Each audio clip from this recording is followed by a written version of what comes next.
All right, thank you. I couldn't have asked Michael to tee up what I was going to talk about any better, and I know we're already close to overtime towards lunch, so I'll try and go through this pretty quickly. I don't have any disclosures other than I'm employed by the Hershey company, and these are my opinions as a food toxicologist and as the parent of an allergic child. So I don't have this impressive mustache like Milton Hershey does, but if you think this is me looking at allergen thresholds from a consumer perspective and from a food scientist or toxicologist perspective. And we know as a consumer, lots of consumers believe in the concept of thresholds. They might not realize it, or they might not realize it in relation to precautionary allergen labeling, but they're into OIT and some of the new treatments coming through FDA, they're open to these, and that's essentially the same concept. But in their hearts, they don't want to take risks with their children, and they really just don't trust food companies, particularly big food companies.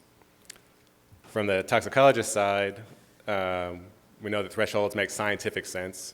In fact, in risk assessments, we use them every day, and the same concept is used in many other applications. And I think part of that's predicated on the fact that we're constantly aware that there's never zero risk. So I'm going to talk a little bit more about the consumer and the industry perspective, but first I just want to set a couple baseline definitions for what we're talking about with precautionary allergen labeling.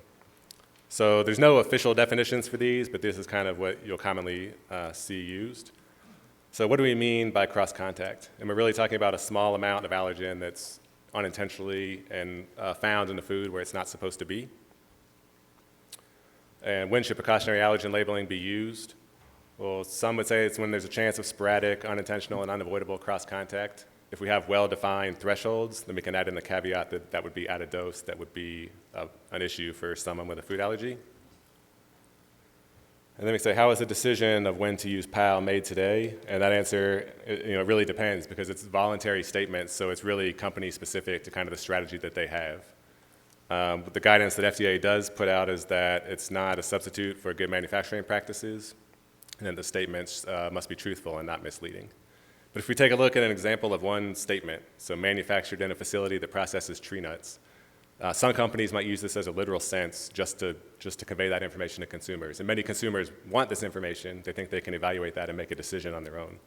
And if we look at the little diagram on the right, that's basically providing content or just providing data to someone. There may be no meaningful risk at all, but you're just letting them know there's tree nuts in that facility. That's still a truthful statement. Other companies will use it as a risk-based perspective. So if there's tree nuts somewhere in the facility and based on the process, they believe that that could get into the product, then they'll put that warning on there or another phrase. And really what they're saying is if you have a tree nut allergy, I'd like you to not purchase this product or you might want to avoid this. And that's putting some context behind the description. But the problem is consumers have no idea if companies are using this as a literal sense or for showing risk. So labeling is confusing for consumers. From an industry perspective, we overuse precautionary allergen labeling. There's a lack of consistency between companies, and that really clouds the products that actually do have a risk. It makes that less impactful.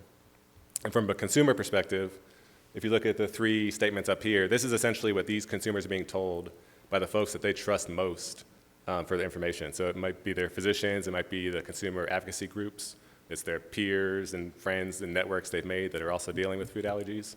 And if you look at the last one, just because there's no precautionary allergen label does not mean that a food is safe. Essentially what we're saying there is if you go to the grocery store, you cannot buy a food and determine whether it's safe for you based on the label. And if that's, and that is the process that some people use, they call every single company. And so that says that basically our system is broken if you can't make any decision on any food you buy in the store. So the question then is there a role for thresholds to kind of bridge this gap between industry and consumers? And I think there are some applications that can happen maybe in the near term and some challenges that Michael and others have mentioned that might not allow the utility all the way to what some people would envision. But it's going to require expertise and responsible use by industry and also consumer acceptance. So industry use of thresholds. Today, to determine precautionary allergen labeling, the best I can describe it is organized chaos. So companies, it might look like there's no pattern to it, but most companies have a system, but they're not even always consistent amongst themselves and not consistent between companies.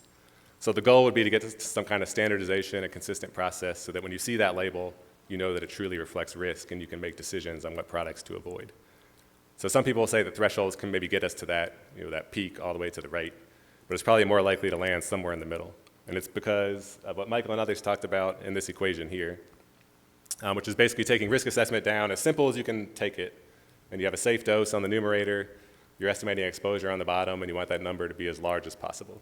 So you want the exposure to be very far from the safe dose. And when we talk about safe dose, in this case, we can put in the thresholds that Lynn and Joe and others have defined.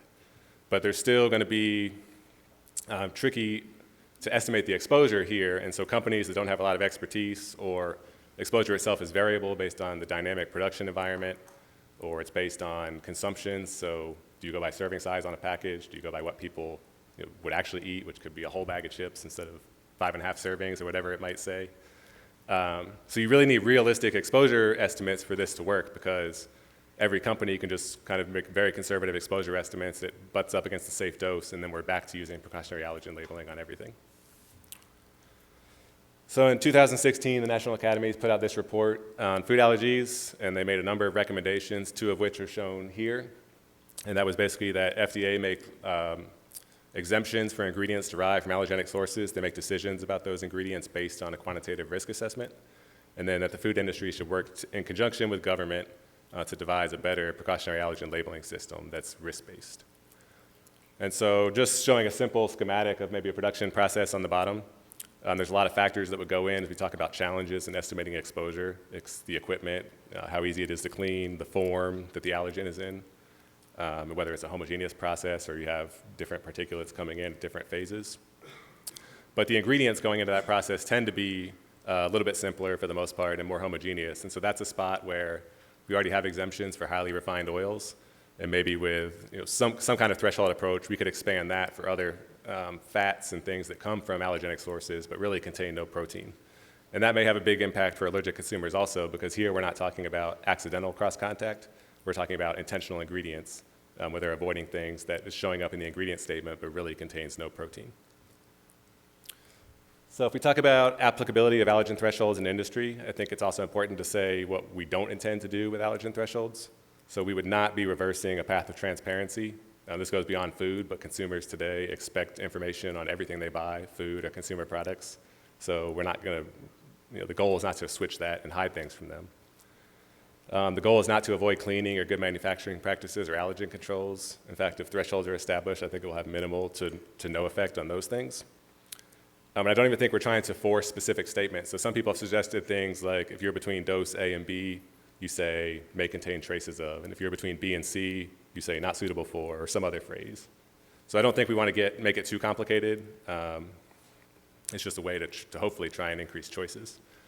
And so what they can be used for is today companies are using assessments to make labeling decisions. For some companies, that is a quantitative assessment based on thresholds. For others, it's just a qualitative assessment. So thresholds are just more using data and science to make more informed decisions on decisions that are actually happening today. We talked about exempting ingredients, so we already do it with highly refined oils. That's probably an easier win and something more palatable for consumers. And then there's some other scenarios like agricultural commingling, recalls, understanding what limits of detection we need in analytical methods. And if we think about the consumer, just go to the box in the middle. So it's really touted as the consumer benefit of thresholds is more meaning behind the precautionary allergen labeling, so they can understand and make choices in the foods they buy, and potentially more food choices. So this sounds like a positive, but to the points that Michael described, it's essentially perceived as increased risk. It's a lack of transparency, and what we've been doing is hiding allergens from them and making all these decisions for them without giving them any information, and that's a scary thing when you're trying to protect yourself or a young child. And it kind of, if you take something out of the playbook from psychology, essentially everyone has an anchor point for beliefs that they have. And it's really hard, depending where they are, to push them too far one way or the other. And so if you've been hammered since you first got diagnosed that no dose is safe, in your heart you don't trust food companies, I think it's sort of naive that we would expect them to be open to allergen thresholds. So somewhere in there, it's kind of maybe it's a slower process of shifting that anchor. That everything has a safe dose, that, hey, some things you're eating, like highly refined oils that have been exempted by basically using a similar approach, that's safe, you're tolerating those, not an issue. Kind of moving that anchor point, and from there, in years down the road or whatever it takes, there might be a way to get to another point of actually having the precautionary allergen labeling on food products be much more risk-based. These assessments are happening today. I think it's scary to actually formalize it and say, here's a defined threshold, and it might be there below this level. So the key takeaways, so thresholds are not the holy grail, they're just a tool that can move us to more informed decisions. I think at some point we'll need to legitimize the concept, whether it be FDA guidelines, Codex guidelines, probably most importantly, physicians and the allergic advocacy groups. That's who they trust the most. And then Michael asked some of the same questions I have in this circle over here, so I won't go through all those, but it's really some of these questions from a regulatory perspective that are kind of nebulous today or hard questions that we probably will need to answer to help them better understand what labeling means, and from a food industry perspective, what is acceptable and not acceptable. And that's it. Thank you. Okay.